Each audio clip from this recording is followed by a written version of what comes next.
Hi, everyone. My name is Jason Freeberg, and today we'll be covering best practices for pipeline and app observability on Snowflake. I'm a product manager on Snowpark, and today I'm also joined by Ashwin Kamath, Senior Product Manager for Snowflake Trail. In today's session, we'll be taking an overview of Snowflake Trail if you're not already familiar, and then we'll also be covering some brand new features for Snowflake Trail as part of Snowpark. We'll do a demo of those new features, and then Ashwin will show us some other cool new additions to Snowflake Trail. And then we'll also cover partner integrations, and then we'll wrap things up today with some best practices for observability on Snowflake. So earlier this year at Summit, we introduced Snowflake Trail, which is a curated set of observability capabilities to help you better monitor, troubleshoot, debug, and take action on your apps and your pipelines and your data quality. This is a culmination of all of our telemetry and observability features, and it's a journey towards delivering a comprehensive end-to-end observability story for Snowflake. Now then, let's take a moment to understand Snowflake Trail a little bit better. Last year, we introduced a feature called Event Tables, which, if you're not familiar, is a managed table powered by Snowflake's scalable telemetry service to easily capture all of the logs and traces from your application code. Well, the event table, as well as other tables like the query history, task history, along with alerts and notifications, are now the foundation for our observability capabilities. Snowpark and Snowpark Container Services telemetry will now also be captured in those event tables. Data quality monitoring is also built on top of the same telemetry service that uses the event table foundations. All of this is just the beginning. We'll have more telemetry from several other products of Snowflake, such as notebooks, streamlets, tasks, dynamic tables, data clean rooms, ML, and many more coming soon.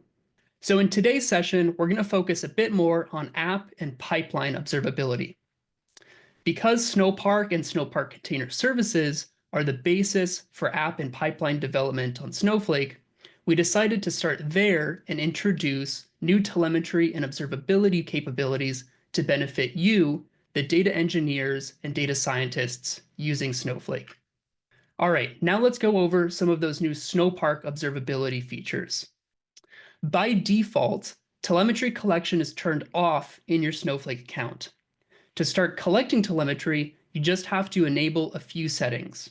First, you can enable the log level to just error, and that way you'll always capture unhandled exceptions from things like UDFs and stored procedures. Next, you can set the trace level as always to help you capture all the essential traces or spans to help you correlate invocations between objects, like if a stored procedure is calling multiple child stored procs. And lastly, we now have CPU and memory metrics for Snowpark Python and Java. Also, note that you can set all of these settings at the accounts level, as well as the database schema, session, or on individual objects as well. So you can really fine-tune where and how you want to collect your telemetry. Snowflake event tables use OpenTelemetry data schema to represent all of your telemetry. If you're not familiar with OpenTelemetry, it's a standard data format for capturing logs, metrics, and traces. So a trace in Snowflake represents an end-to-end job, which is composed of one or more spans. And the spans are individual units of work, for example, a UDF or a stored procedure execution. And then all of this telemetry in your event table comes together in Snowsight as shown here. We'll see more of this in the demo in just a couple minutes, but here we're looking at a stored procedure run, which is calling a data frame, and in turn calls a UDF, shown in yellow. And at the end, we can see a custom span, which I added myself in Python as part of the stored procedure handler. This makes it really easy to understand what your job is doing and where the time is being spent. Additionally, when you click on one of these spans, you can get a lot more information about it, like the memory and CPU that was consumed by Python or Java for that stored procedure or that UDF. And then zooming out a little bit, we also have a new log explorer in Snowsight. And so this is a view on top of the event table that makes it much faster and easier to browse all of the logs and that have been emitted from your Snowflake account. So this comes with quick filters and an interactive UI to make it really easy to browse all of those logs and find what you're looking for. All right, so let's dive into a demo so you can see how to use Snowflake Trail. For this demo, I'll be playing the role of a data engineer at a hypothetical company that has product reviews from their customers in this table called reviews raw.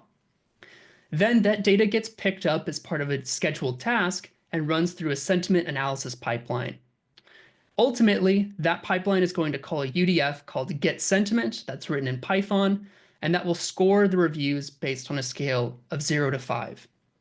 And then we have another UDF in Java called getUserInfo that will get more information and metadata about that user based off their ID.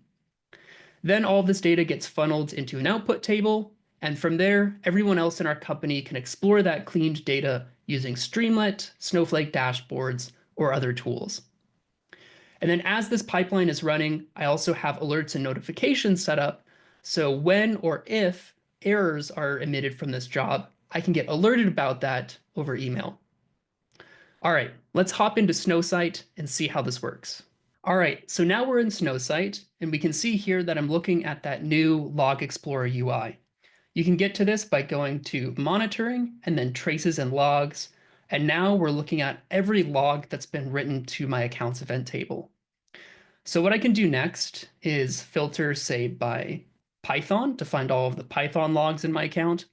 And then I can also filter by the log level, for example, error, and I can see that I have 2 error logs here from Python.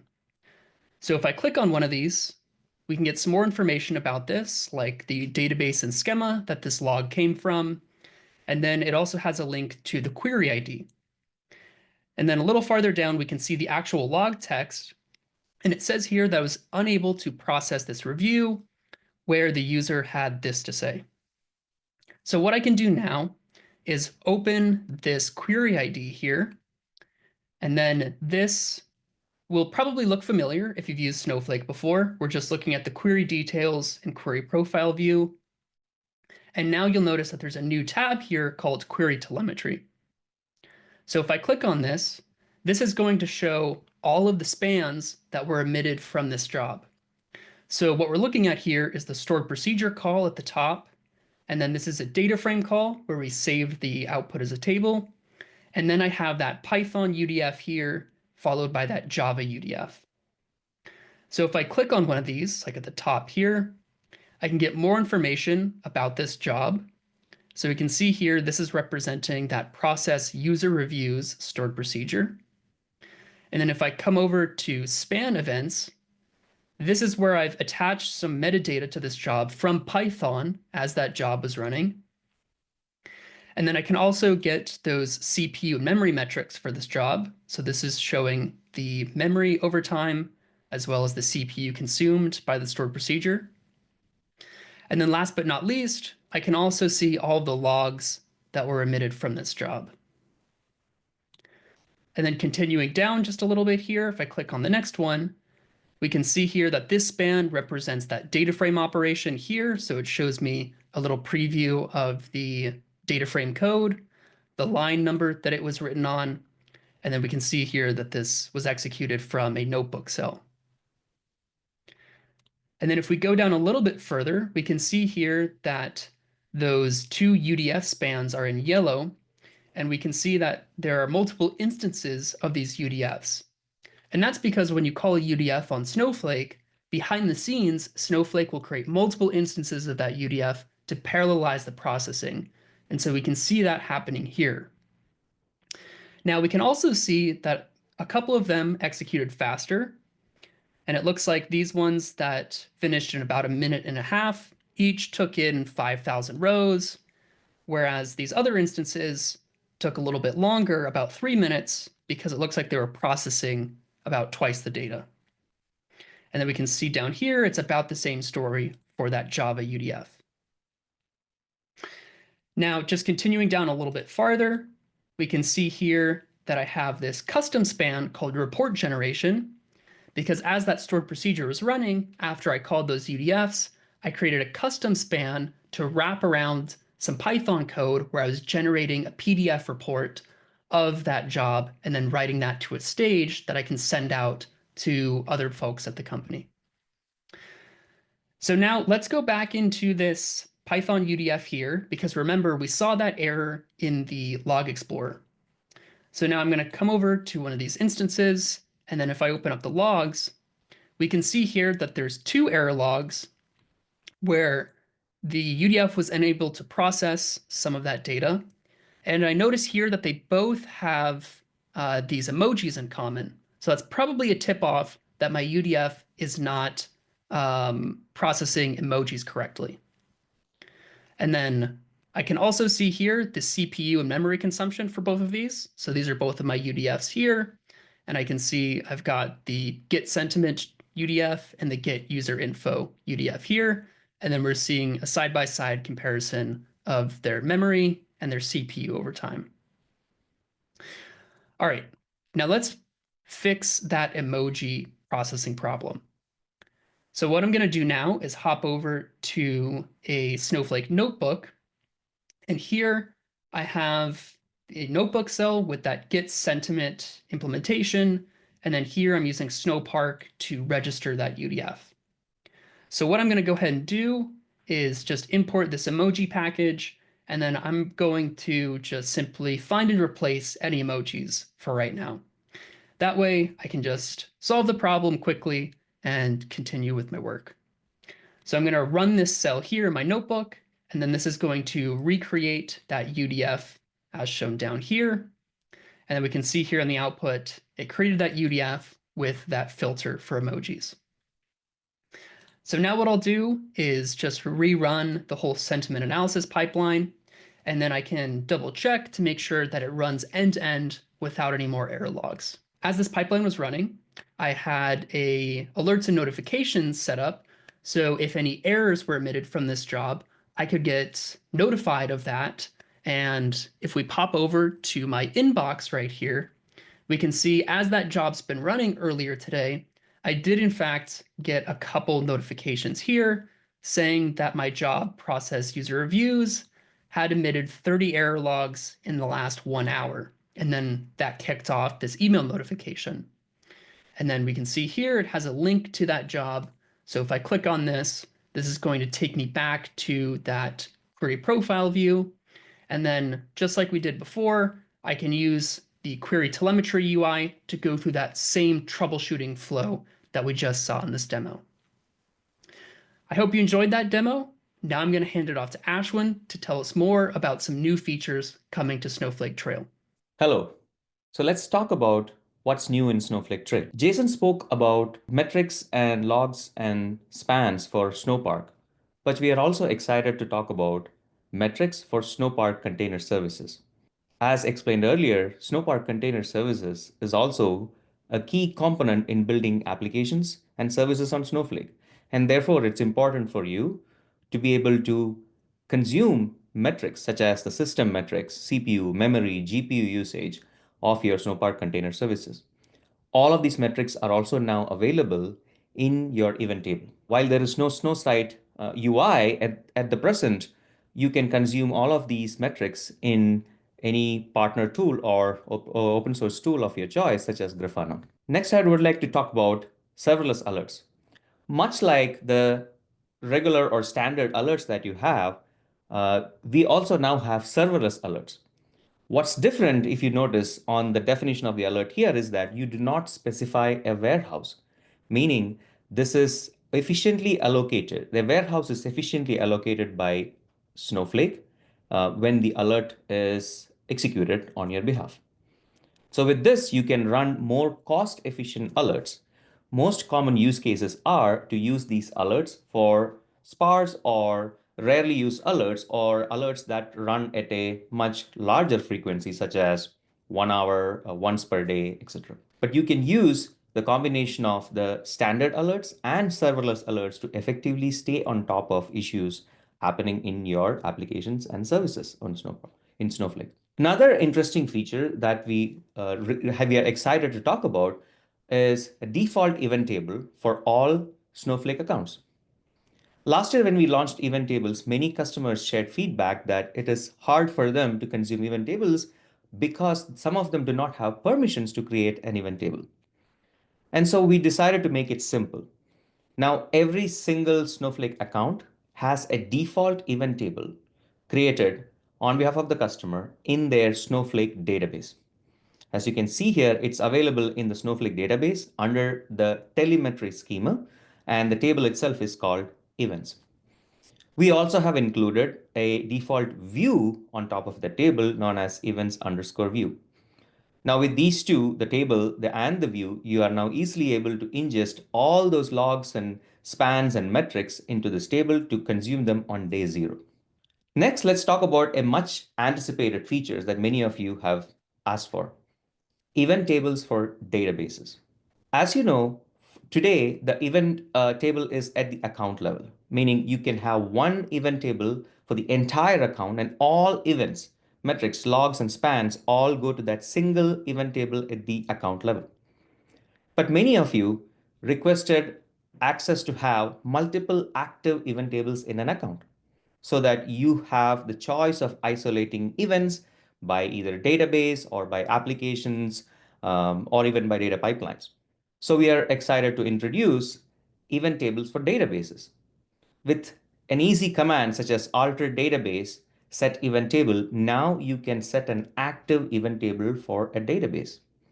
You can have multiple databases point to the same event table. And by using this, you can now be more flexible in controlling the events coming to your event table. Last but not least, we would like to talk about more telemetry. Jason spoke to you earlier about Snowflake Trail being a journey towards providing a comprehensive observability for Snowflake. So today, we are excited to talk about spans for SQL statements. Now, with this enriched telemetry or enriched spans coming from your SQL code, you can have a much better understanding of the relationship between the SQL statements and the functions they execute or the stored procedures that call into that SQL statements. Now let's talk about partner integrations. Earlier this year, we spoke about integrations with partners such as Datadog and Grafana. Now we have more integrations such as Observe, Metaplane, Slack, and Monte Carlo. All the telemetry that you saw and learned about is now accessible in your event table. And all of these partners have started integrating with event table to be able to help you consume all that rich telemetry from Snowflake in the partner tool of your choice. So do take a look at the resources, the demos, and the videos provided by each of these partners and understand how you can consume all this rich telemetry in a tool of your choice. Let's talk about some best practices with telemetry and in Snowflake Trail. One thing that Jason mentioned was that you just had to set a few telemetry levels to start consuming telemetry for your applications. That is easy. So the telemetry is turned off by default, but you control how much you want to ingest. We recommend keeping at least log level equals error and trace level always so that you can get all that rich observability experiences out of the box. However, we understand in some cases you may feel all these logs and traces are so verbose, and you may want to control them at a much different level, such as controlling the level of telemetry differently at an object level versus a schema level or a database level. You can view the ingestion costs, the bytes and the credits for all the telemetry ingestion in the view called events underscore usage underscore history view. Next, let's talk about managing access to telemetry. We spoke about default event tables, right? So by default, even if you do not have permission to create a table of your own, all that telemetry can be captured in that default event table. Additionally, to control who gets access to all that telemetry, you can use row access policies. Secondly, you can also use the event table for databases feature to manage access to which table should hold what telemetry coming from which database. And last but not least, you can also use streams to consume change tracking on the event table and consume only the new data that comes in. Finally, we would like to talk about ability for you to consume custom telemetry from your applications. Jason spoke about custom spans that helps you instrument additionally on top of all the auto instrumentation provided by Snowflake to consume telemetry from your code. We are also excited to talk about custom metrics. Now, with custom metrics and custom spans, you are able to ingest as much telemetry as you want and understand every single detail of how your Snowpark code is executed. And very soon, this feature will also be available for Snowpark container services. So these are a lot of new features coming in. We are still on our journey to make Snowflake Trail the comprehensive observability story for all of Snowflake. So thank you so much for listening to us today and learning about Snowflake Trail. Please go ahead and scan the QR code to try out the quick start. Thank you.